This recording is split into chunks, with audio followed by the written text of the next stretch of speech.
All right, everyone, we are on day 4 of the 2025 AFL free agency. The first day, I think, of the trade period and whatnot. And I'm not going to lie, it so far started off pretty slow. Like at the time of making this video, not a whole lot has happened with the trade period and all that. We still got a lot of free agency news and all the rumors and all of that stuff to talk about. But if LeBron James decides to randomly request a trade to the Richmond Tigers at the time of making this video, don't be surprised, because yeah, I'm a little bit shocked at this point. It has been a little bit quiet, but one of the things that happened last night we did hear was another young Hawthorn player actually requesting a trade, with Jai Sarong requesting a trade to the Sydney Swans. Cal Toomey can reveal he's decided on Sydney as his preferred home.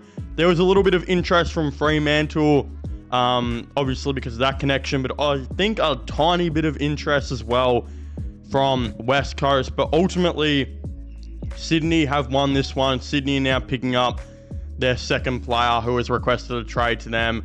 Of course, Matt Rosas is the other one. They ended up managing to convince Matt Rosas to, of course, request a trade to them over Richmond. They were in a big battle on who was going to get the services of Rosas, but they've managed to make this happen. Again, Sarong, he hasn't played much footy as of late. He's one of those guys who's, unfortunately for him, he fell into the random cycle at Hawthorn right now of a couple players who would play a couple games and then just not be able to find their spot. Like Hawthorn seem to have a lot of depth in certain positions, but they didn't have guys that they were consistently keeping into the team. I think the first one to kind of break that was Sam Butler, who was in and out a little bit since he came back from his broken leg injury. The last couple games of the year, he managed to get in, find a consistent spot, and then, of course, he managed to be that consistent. He ended up playing finals for the Hawks, which he was basically the first one to do it. You had other guys like Henry Hustwaite, who's still kind of looking at his decisions right now, which I'll mention in a second. He, of course, has just been floating around doing his thing in the VFL. Jai Sarong's another guy. And I think teams know that a lot of these players have a lot of potential to add something to the league. I think Sarong could play some consistent footy for Sydney and be a good pickup. But on the topic of Henry Hustwaite, it is being reported that Richmond are very keen on Henry Hustwaite, despite him being contracted. Now, I don't want to talk about this one too much, and the reason I don't want to talk about it, a whole lot, is because I've actually got a full-length video coming out on this whole entire report of Hustwaite to Richmond, which goes for over 10 minutes. I'm not too sure if I'm going to be releasing that either after this video tonight or tomorrow night, so stay tuned for that. But basically, Richmond are interested in Henry Hustwaite that we know of. That was being reported by the Herald Sun, and also being reported is that the Essendon Football Club are interested in Henry Hustwaite. So we could very well see a situation where he comes out and requests a trade pretty soon. I think those teams will be offering him a pretty solidified role. If I was him, I'd honestly look at Essendon. I think Essendon probably make more sense than Richmond right now, especially considering I don't necessarily know if Richmond are going to need the type of player of Henry Hustwaite, which I go and explain in that video. But also Essendon, they're trading Zach Merritt away to Hawthorn, or at least it looks like. So that could be an easy way to, for Hawthorn to put a player in that trade and sweeten it up a little bit and make Essendon a little bit more happy that they, unfortunately for them, are parting ways with their captain and best player they've had in a hot minute. So that's, of course, going on. We've also been hearing some Collingwood news slightly here as well, with Finn Macrae officially meeting with the West Coast Eagles. We know that the Pies recently just delisted Finn Macrae after a really uneventful career with Collingwood. A lot of Collingwood fans, I think, hyping this guy up to be just like his brother every single preseason, just for Craig Macrae to kind of give every Collingwood fan the middle bird and play him in VFL for the rest of the year. I don't know what McRae's future is going to look like. If you ask me, I don't think he is going to be in the AFL next year. But what I will say is, if any team is going to offer him a deal, it could be the West Coast Eagles, who are really changing their lists around. They're moving on from a lot of players. They're trying to bring a lot of guys in as well. I think McRae will come in. I don't know if he would play if they do decide to pick him up. But honestly, yeah, I don't think they're going to pick up McRae, but it could be interesting to see. Like, I don't usually like comparing players to their brothers unless it's like the Dersmers, who seem to be very, very similar. But I just don't think Finn McRae has really reached or shown any signs that he's going to be anything like what his brother was when he was younger. So I'm hoping to be wrong on that. I think the Eagles will give him a chance. They're probably going to meet with him and train with him for a little bit and see how he goes. Maybe even bring him on as a train-on player in the off-season. But I can't see them signing him just yet.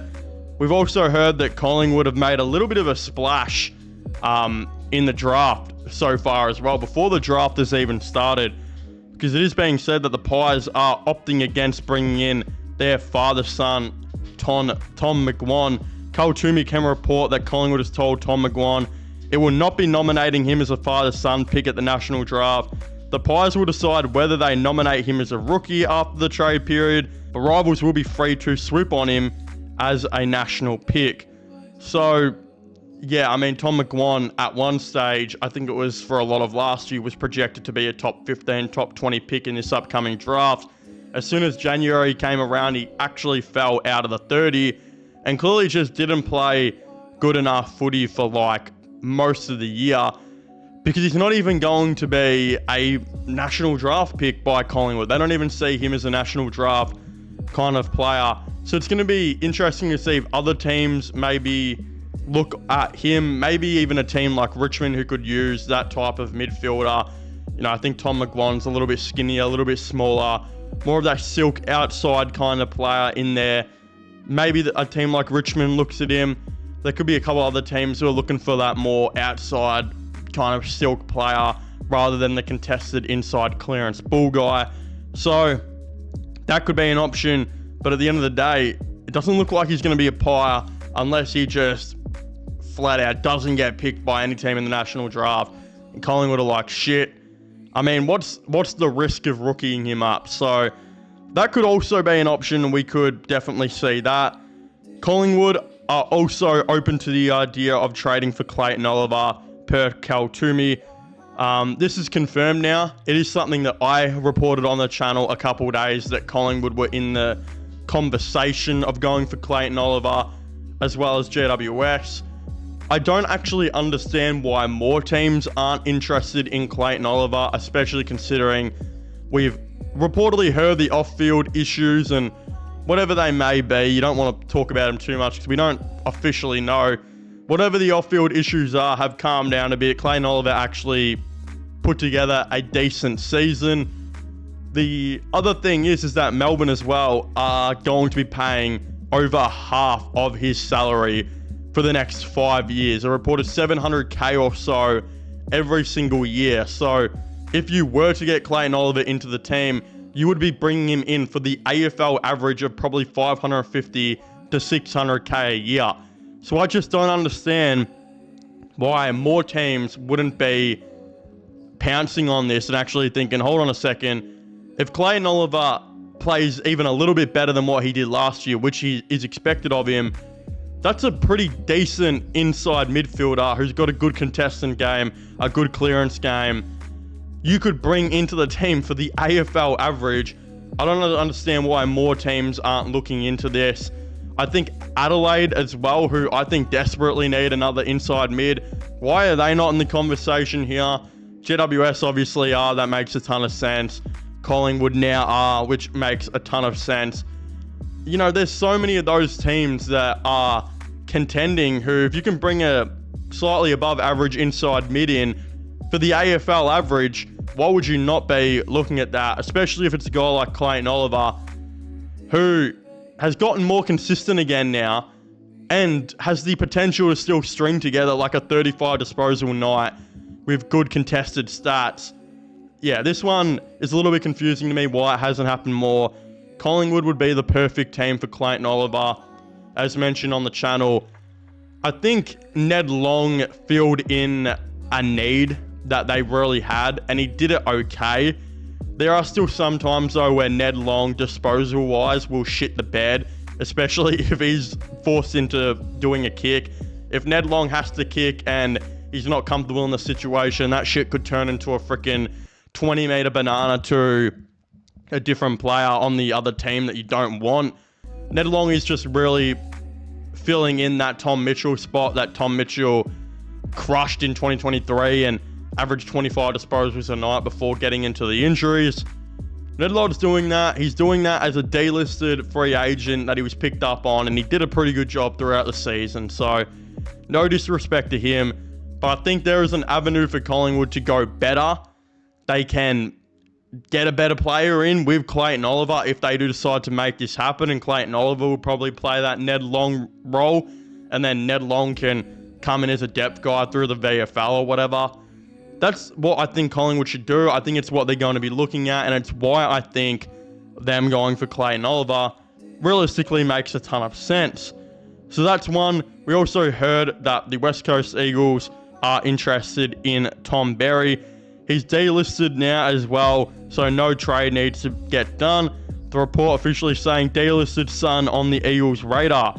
Tom Berry is on the radar of West Coast after being delisted by Gold Coast last week.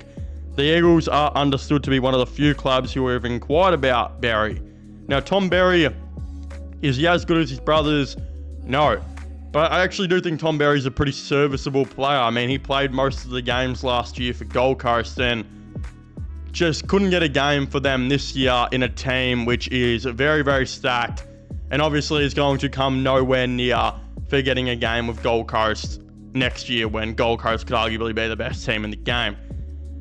But when it comes to West Coast and a couple other teams that are going to be looking for a small forward, I think Tom Berry's a very cheap, serviceable player that you could bring in and get a consistent game for the next couple of years while you might try and develop one, you know, through the waffle, through the VFL, whatever it might be. I think Tom Berry's still a decent enough player where this guy could come in and kick a goal maybe, you know, nearly every single game and put on some decent pressure. Enough where he probably shouldn't be a delisted free agent. Enough where I think Tom Berry should probably still be in the game. I think West Coast makes sense. They're going to need a small forward next year, especially considering they're moving on Liam Ryan. I don't even know who their small forwards are going to be next year. And I think that could be a good thing for them if they brought in Tom Berry. Whoever going to be their small forwards that are going to be pushing for a spot next year, if you bring in Tom Berry, a guy who is capable of being a solid role player in the game, you're actually going to, bring and build in less competition, which West Coast haven't had in a hot minute. The Eagles have literally been playing so many guys this last season who probably weren't even ready for AFL and probably shouldn't have been playing AFL. But next year, as we know, they're bringing in a lot of players like Starcevic, like Tyler Young, like Devon Robertson. They're looking at even a Camden McIntosh. They've been linked to Jack Steele. Honestly, if you bring in a guy like Tom Berry as well, all of these players are just going to build less competition. They're also going to, do that with the younger players, and that's only going to drive the younger players to be even better and fight even harder for their role on the team. So I think bringing in Tom Berry is a good one by the Eagles, and I think that's one of the few delisted free agents I've seen so far that I actually think should be picked up. So I like that one. And we've also heard as well that Zak Butters asked the question. He, in fact, asked the question, with it being said that the Power have shut down the ideas of a Zak Butters trade per Mitch Cleary. With 4 weeks left in the season, Zak Butters sat down with Port Adelaide to broach the idea of exploring a trade home to Victoria. Clubs hold a glimmer of hope he'll ask again. Either way, Butters' presence looms large this trade period. So, what Port Adelaide basically said was an emphatic no, according to Mitch Cleary, and I think that is how that will stay.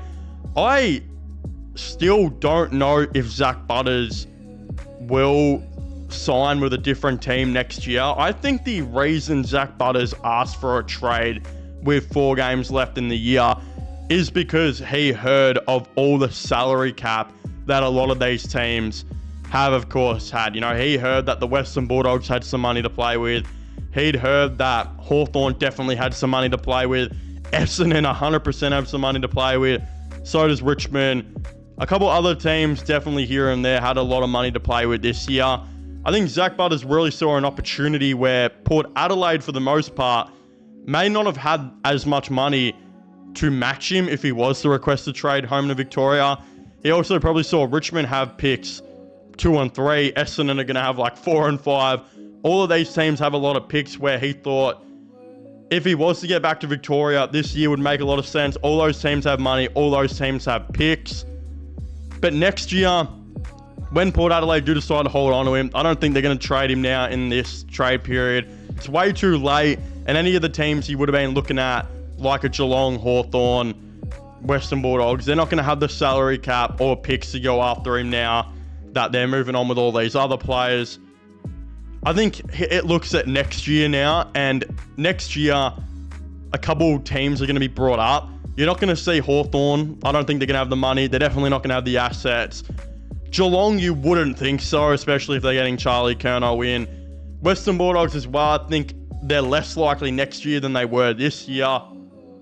A couple other teams, I don't think are going to go for him. But I think next year, you're kind of looking at Richmond and Essendon, who will probably both be 2 bottom 4 teams going into next year. The thing is, both of those Victorian clubs will have the money for him. They will have the picks again for him. I just think it's going to come to a situation, like if I had to call this very early, because again, we're nowhere near 2026's trade period and free agency. If I had to call this very, very early, I expect Essendon and Richmond to be bottom 3 next year.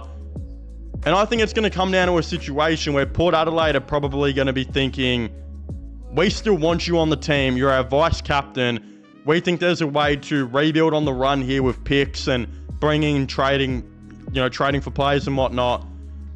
I think Zak Butters is going to see that. And at this point, if I had to say, I would say Zak Butters will be re-signing with Port Adelaide. I think they'll give him the biggest deal in the AFL. He'll be the next $2 million player, of course. I think that will go for the next 10 years until he's like 34 years old. The thing is with Zak Butters is he's so goddamn young still, and the salary cap is going up, 5 years from next season, where I think $2 million a year in 8 years' time, 7 years' time will probably not even be that crazy to say. So I think Zak Butters will get that offer from Port Adelaide. He'll probably also get that offer from Richmond and Essendon. But the issues are Richmond and Essendon are going to be absolutely booty cheeks next year. And it could also come down to Richmond and Essendon thinking, hold on a second, we're going to be booty cheeks next year. We're probably going to be like that for another year after that, especially Essendon. I think both of those teams are really going to be looking to go to the draft.